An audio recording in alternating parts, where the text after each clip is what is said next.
Welcome to Brainstorm MTG. I'm ELD, and this is Fast Effect Double Speed Magic the Gathering. Here we have Death Shadow, which I've been very high on, versus a long time staple of the format in lands.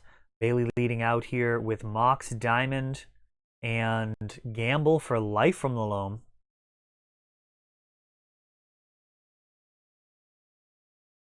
Hitting Thespian Stage. So he had Thespian Stage and Dark Depths in hand. And choosing to gamble here.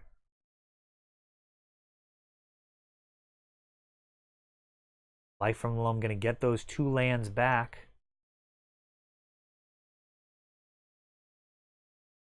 Playing very, very cautiously here. Keeping one mana open for days. Which I do in fact have. And could have potentially countered the Life from the Loam to set things back a full turn. So it does come in. And Death Shadow's days are numbered. It likes to lose life, but not at a clip of 20 damage per time. You usually just want to get low on life, not stone cold dead. Thoughtseize taking Seismic Assault.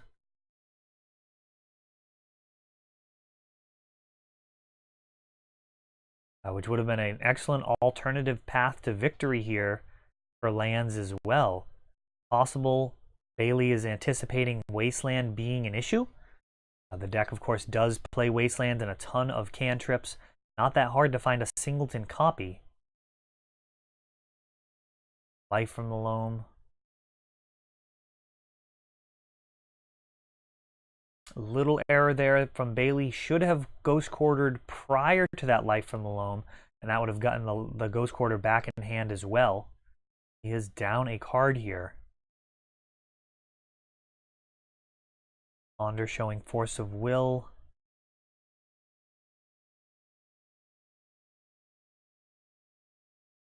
And Street Wraith. Street Wraith cycling, getting Force in hand. The combo's already in hand, however.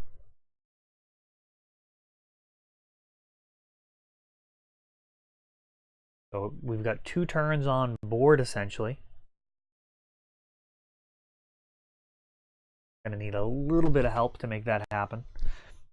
Force of Will is one way of losing some life here. So that Maze of Ith stays in the bin for now. And it looks like Bailey not committing to the 2020 plan.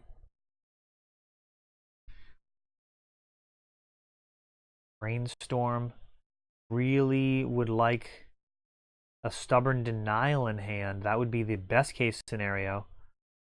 Pushing back up on the life total with Grove of the Burn Willows.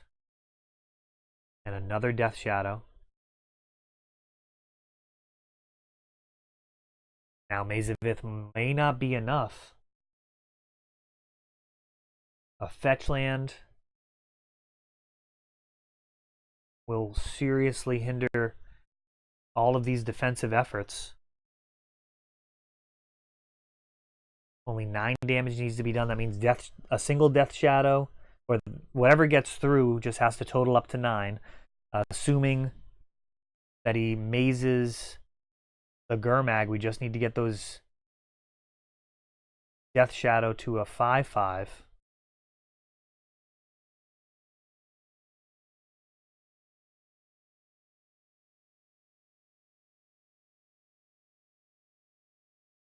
Let's see what he's got.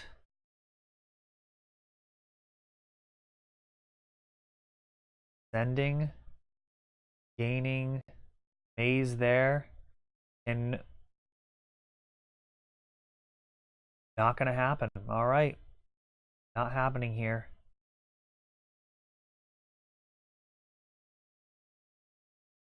There was no Street Wraith in hand. It looks like just more threats. We get a Daze and Gurmag Angler. Going really wide here. 3 Death Shadows on board. Another Grove of the Burn Willows would murk all 3 Death Shadows. That would be very graphic. There's Tabernacle. I don't think that's going to be good enough.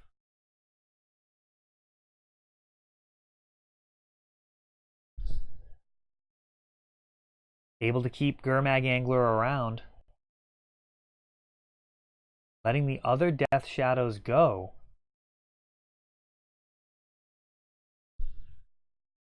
Gurmag number 2. So we got a pair of 5/5s here. If one of these makes it through, oof, that is an excellent wasteland right there. This is going to get really bad with Life from the Loam. This mana base is going to go away very quickly.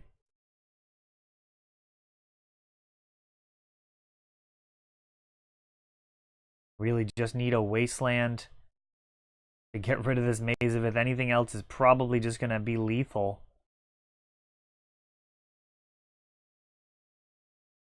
From here, Wasteland assures that this Gurmag Angler is going to go away. Going to go ahead and give the check mark even before this is scooped up. This is a certainty. Bailey taking down game number 1. Now, he did borrow this list off of me, like literal. That's my physical deck. It is slightly suboptimal, as it turns out. My Drop of Honeys were in the trade binders as opposed to this deck. So he's got a standby periphery nodes in there, which is just not as good. Like not even really close. It's almost like just a placeholder in there. I don't even know if the nodes would be worth playing if Drop of Honey was never printed. The white man is tough. You've got Mox Diamonds, of course, which are great for that. Horizon Canopy. There's some things you can do in the sideboard as well with Riftstone Portal, but for the most part, green mana. I mean, every card in the deck is tapping for green for the most part if it's tapping for colored. So much worse when you're talking about a splash color versus your main color. That was not intentional.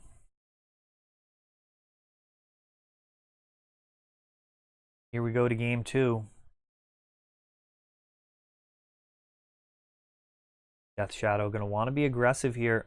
As said before, 0 basics in this deck, so the mana base very vulnerable to hate. It's very consistent in a vacuum. Like very consistent in a vacuum. You really always have the right colored mana for sure. You've got your black and your blue constantly, but you really do have potential issues with Wasteland and Ghost Quarter effects. Bailey starting out slow with just Mox Diamond into basic forest. Life from the Loam to get it back. Get that engine going. Wasteland not going to be much use this game, seeing a basic forest and Life from the Loam.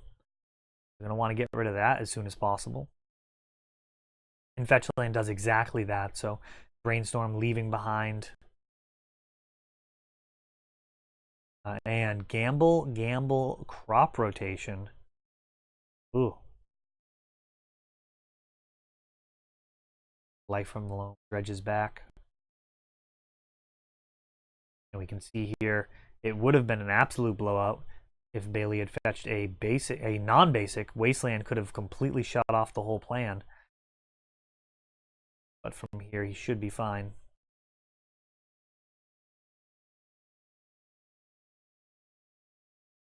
Maze of Ith gonna defend against a singleton threat all day long.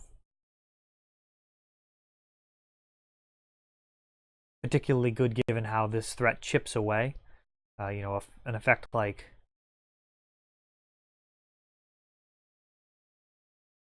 an effect pushing through a massive amount of damage. A little bit different. You could draw Wasteland their Maze of Ith, and kind of one-hit KO them when you're literally just hoping to chip away 3 at a time. Maze of Ith is at its strongest. There's not much you can do there to, you know, create a small window to close the game when you're just chipping. So Death Shadow, on the other hand, is quite good at that. So Delver much better at chipping away through the air. Death Shadow more about those haymakers, particularly when you can combine it with losing life quickly after blockers are declared. So things like cycling Street Wraith out of nowhere, Snuff Out, Dismember. Of course, fetch lands are not exactly a trick when they're on board, but they must be accounted for. in figuring out whether or not to block Death Shadow.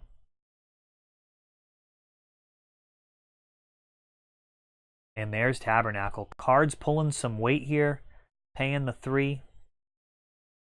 Maze untaps 1. 7 7s for 1 mana. Some good. Especially when your opponent's at 7. If one of these Death Shadows gets through, we're going to be seeing game 3. And here's Gamble. What does he get here?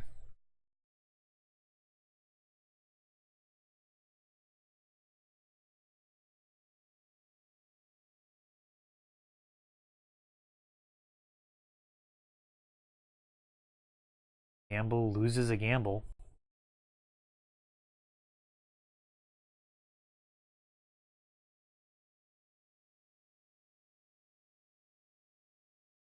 Oh, and it turns out that was not the card he was looking for. So moving to game 3 here. Glacial Chasm would have been an interesting card to grab. Another Mazavith would have been definitely something that could have worked out there, but a little bit of inexperience with the deck showing there. There's a lot more decisions with lands than people might think on the surface. True, it's not a combo deck like, you know, Storm or any of the, you know, extremely complicated decks, but there are some significant decisions to be made. And there, Bailey not finding the right answer, despite having that gamble. I do believe Glacial Chasm would have been a reasonable card to pick there. Would have had at least 3 turns to go ahead and get rid of the rest of those lands and anything other than Wasteland on Tabernacle would have really been a problem. But to catch up here, lots happening. So Mox Diamond into Exploration, Force of Will hitting that Exploration after cycling Street Wraith. Ponder shows Reanimate and Daze. That Reanimate has a juicy target here in Street Wraith that'd chip off a lot of life and set a clock. And Surgical is in hand. Cycling Tranquil Thicket. And this game is looking to be in Death Shadow's favor so far. Grove of the Burn Willows does push back on the life total. Worth noting.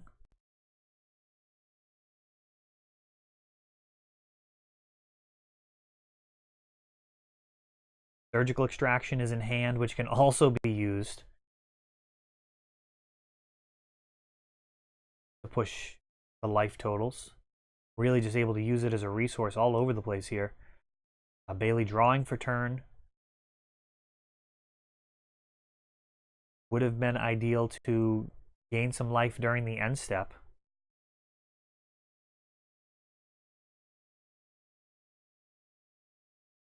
Fetching.